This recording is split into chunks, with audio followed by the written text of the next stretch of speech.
Elon মাস্কের satellite ভিত্তিক internet network Starlink লাইসেন্সের জন্য বাংলাদেশ টেলিযোগাযোগ নিয়ন্ত্রণ কমিশনে বিটিআরসি আবেদন করে। সেই আবেদন যাচাইয়ে 7 সদস্যের কমিটি গঠন করা হয়। কমিটি যাচাই ও পরিদর্শন শেষে চূড়ান্তভাবে লাইসেন্স দিতে সুপারিশ করেছে।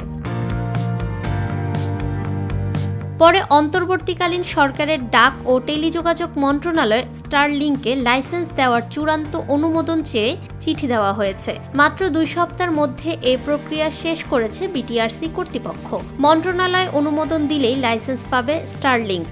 বিটিআরসি সূত্র জানায়, গত 7 এপ্রিল লাইসেন্সের জন্য বিটিআরসিতে আবেদন করে স্টারলিংক।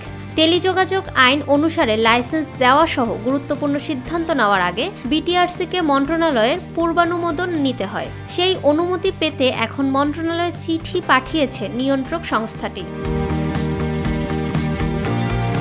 স্টারলিংক 2021 সাল থেকে বাংলাদেশের বাজারে প্রবেশের চেষ্টা করছে।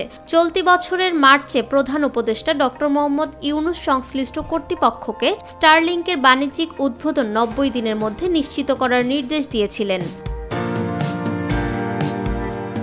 এর আগে গত বছরের এপ্রিলে বিটিআরসি স্যাটেলাইট ভিত্তিক ইন্টারনেট সেবা প্রদানকারীদের জন্য নির্দেশিকা তৈরি করতে বিভিন্ন বিভাগের কর্মকর্তাদের সমন্বয়ে একটি কমিটি গঠনের অনুমোদন দেয়। খসড়াটি 2024 সালের অক্টোবরে তৈরি করা হয় এবং চলতি বছরের মার্চের শেষ দিকে চূড়ান্ত নির্দেশিকাটি জারি করা হয়।